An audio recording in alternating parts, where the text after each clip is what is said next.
Hi, this is Wally Kern with Supreme Gecko.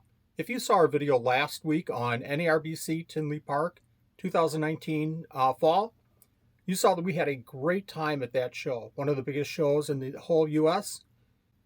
We met so many different people, had such a great time, but that was part one of the video from NARBC. Today is part two, and today I'm going to show off some really cool animals. So if you didn't see part one, I'll put the link right here. And join me today to see some of these unbelievable animals that we were able to pick up at NARBC, including this one.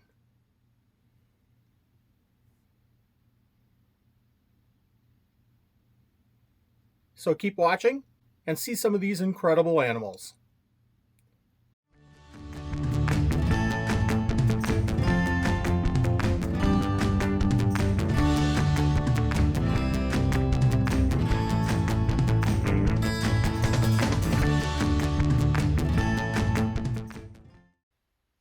If you haven't been to one of these big reptile shows in the past, I can't recommend going more highly.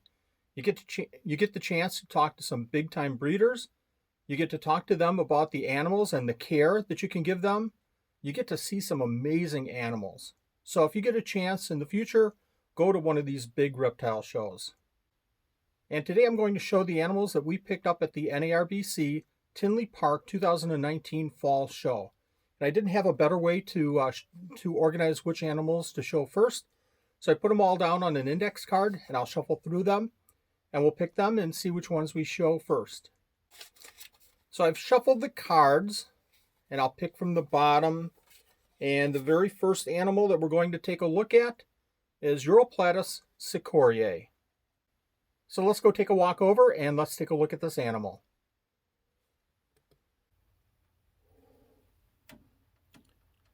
Uroplatus sikorae. I'm going to talk a little bit about this before I bring it out so we can see it a little bit better, but I was able to get a female early in 2019 and I went into Tinley looking for a male. I actually contacted a breeder about 2 weeks ago about possible males that they might have, and I highly recommend doing this. If you're going to a reptile show and you're looking for a specific animal, go on Facebook, go to that show's Facebook group page and ask specifically for the animals that you're looking for. If somebody doesn't have one, they certainly know somebody that does, and that's what worked for me. This is a really young male. It's only about a year old. I'll wait until next year, probably mid-year before pairing it up with the female. The female's already about 2 to 3 years old, and I just want the male to get that extra size before introducing them, and certainly I want to quarantine the male before introducing to the female. This is a captive bred animal, and I'm really happy about obtaining this one from the Tinley show. Let's go ahead and take a look at it.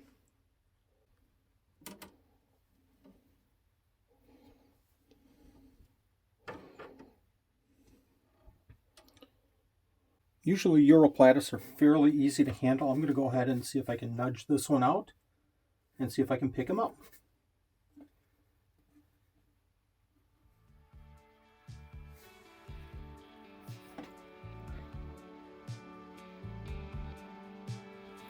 Here we go. See, just a beautiful, beautiful animal. And again, real small. Still has a lot of growing up to do.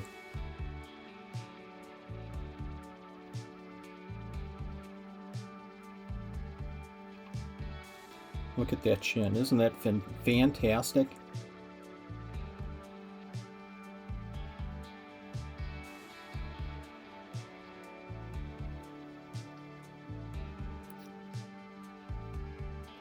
I think if I don't put him back really quick here, he's going to jump on the camera. So let's take a look at our next animal.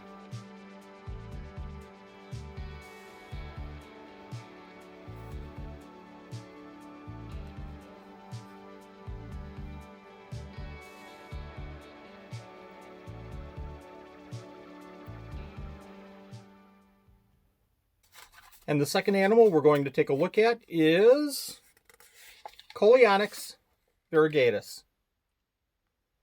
Let's go check them out. Here we have Coleonyx variegatus. This is another interesting story. I have a friend that's getting out of some of his geckos, some types of his geckos, and caught me at the show and asked me if I wanted this female, and I gladly accepted it. These banded geckos are some of my favorite types of geckos. So here we have a very, very basic setup. We have a food dish, a water dish, a cork bark for decoration and hiding, and of course a hide down here. Let's see if we can find that female. I'm guessing she's under this hide because I keep it a little bit moister, and she's not. Let's go ahead and take a look under that cork bark.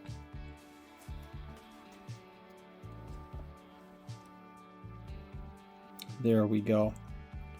Nice, mature, adult female Coleonyx variegatus. Let's get a quick close-up of this animal. And our third animal is Coleonyx elegans. Let's take a walk. And here we have one of my favorite animals. This is another banded gecko, Coleonyx elegans. Love these animals. I love the pattern on the back. Love everything about these animals. When they're younger, they look a little bit red. As they grow, some of that red goes away, but still just a magnificent looking animal. Again, very basic grow out setup. I actually purchased 4 of these animals, and I'm keeping them all separate. I have a mealworm or a food dish, a water dish, little cork bark, sphagnum moss that's moist, and a hide, and I moisten under the hide. So let's go ahead and see if we can find that Coleonyx elegans.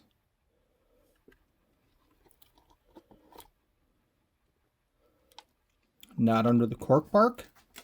And there we see this one poking out. I'm hoping, and by selecting 4, I tried to weigh my odds a little bit better, but I'm hoping for at least 1 or 2 females out of this group of 4. We'll certainly see. Let's go ahead and take that hide away and see if we can... He just popped back in. Let's see if we can get that hide out of the way. Take a better look at this animal.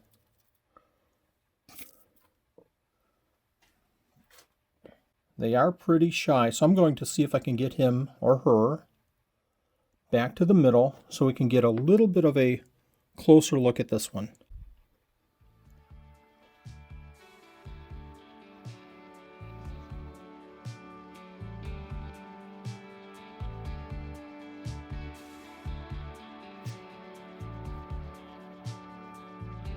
Again, Coleonyx elegans. And our next animal is Paroedura picta. And I have several of these, but I'll only go ahead and show one and talk about that one. Let's go take a look at it. Here's an animal I'm sure everybody is familiar with, Paroedura picta. Lots of different names with this one. I was very fortunate in being able to pick up some of these at the Tinley show. I was looking for some captive bred, but I did find 6 wild animals, and I'm very happy to receive those. Going through the animals that this vendor had, I think we had a very good shot at getting some females out of this group of 6. If I can get 4 females, I'll be very, very happy. And again, you can see this is a very, very basic setup. A water dish, a food dish, and the Paroedura picta. Let's see if we can get a little bit closer on this animal. Real nice colors on this one. Very happy with these. You can tell that they need to grow out quite a bit. By next summer, again, I'll check again. I'll pull out the females and breed them with some of the males that I've bred this year. Really looking forward to next summer and seeing what we get from some of these Paroedura picta.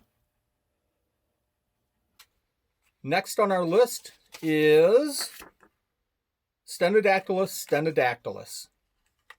Real fun little gecko. Let's take a look at that one.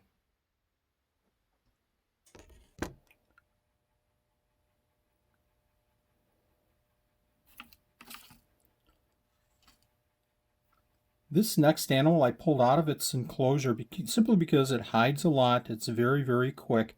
I'm really watching this one. This is a female Stenodactylus.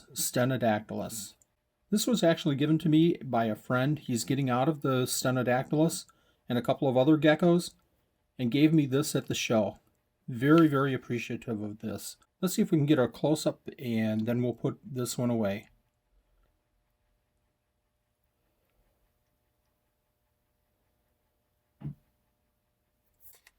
And number 6 is Hemidactylus triedrus.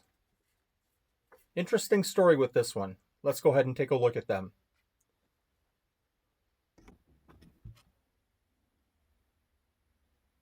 Here's Hemidactylus triedrus.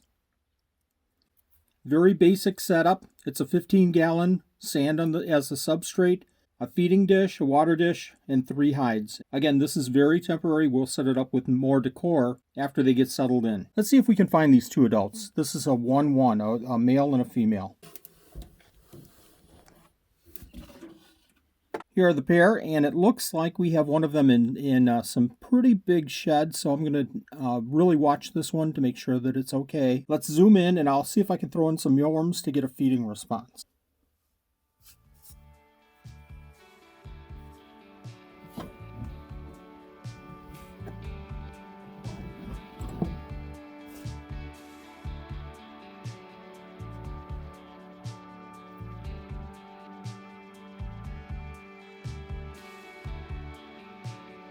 One has already gone back into its hide. The other one is really looking for that hide to go into to get away from everybody. These are a nocturnal animal. They just don't like to be bothered during the day. So we'll leave these alone. And we'll take a look at another animal.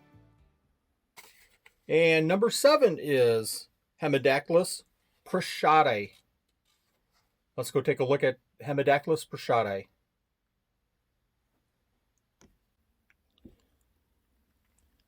Let's take a look at Hemidactylus prashadi. This is a very, very basic setup, just set up for the initial acclimation period. They certainly like to hide. It's not the most beautiful adult gecko, but their babies are just phenomenal. This is a 15-gallon. I have 3 hides in here, a water dish, a food dish, and that's pretty much it. Heat tape on the bottom keeps the warm side around 90 degrees or so, and the cool side is kept at about 70 degrees. Let's see if we can pull these animals out and take a look at them.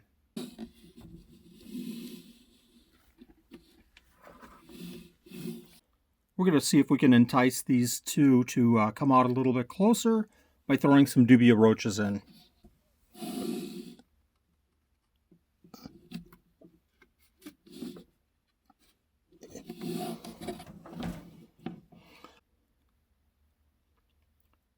As these animals are more nocturnal, I doubt that we're really going to get any kind of a feeding response. So let's go ahead and zoom in and see if we can take a better look at these animals.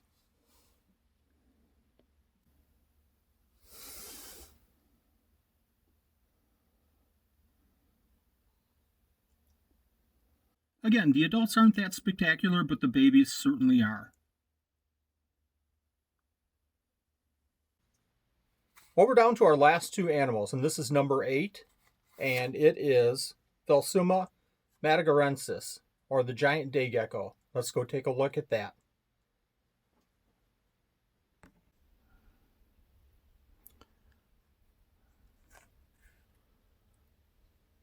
We'll see how well this goes. This is Phelsuma madagarscariensis, the giant day gecko. I was able to find a male for 2 females that I had purchased probably about 6 months ago, and I got them from the same breeder, different lines. This male is not one of the crimson reds, but I have 2 female crimson reds in here, and this is going to be the best match that I can make. And again, I don't know if we can get a good look at this male, but he is a very beautiful male. Looking right at us here, checking us out.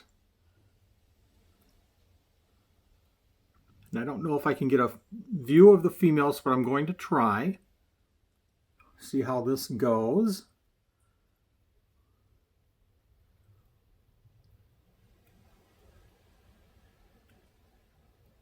There's one of the females, and you can see how beautiful they are. The crimson reds are just absolutely gorgeous. And let's see if I can find the other female. That might be impossible. See if we can get a shot of this male. I love these giant day geckos. As far as that second female, I just cannot find her in this tank. I just saw her last night, but she's hiding on us. So again, this is Phelsuma madagarscariensis. This is the giant day gecko, and now I have a trio. I'm really going to watch this trio because I know that there can be fighting, and I'll pull one out as soon as I see any issues going on in this tank. And finally, last on our list, and I'll be honest, I did stack the deck to make sure that this was the last one. This is Nephrurus levis. Very excited about getting this animal at the show. Let's go take a look. This is Nephrurus levis. When I got to the NARBC show, I made a beeline straight to one of the vendors. I was looking for this specific gecko. If I would have come home with nothing other than these geckos, I got a male and a female, I would have been super happy. I worked with levis in the past. Just absolutely love these animals. Here we have a basic setup again. This is a sand-based substrate. We have a hide on the cool side, and we have a hide on the warm side. We have a water dish and a food dish. This is a kind of unique terracotta pot here. You fill it up with water, and that water leaches out into the substrate to keep this sand a little bit moist.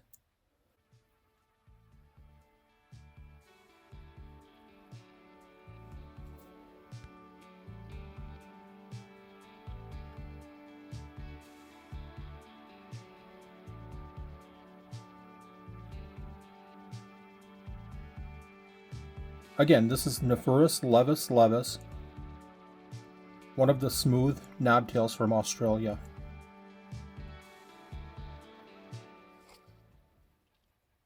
I'll keep you up to date with each one of these animals as we work with them throughout the year.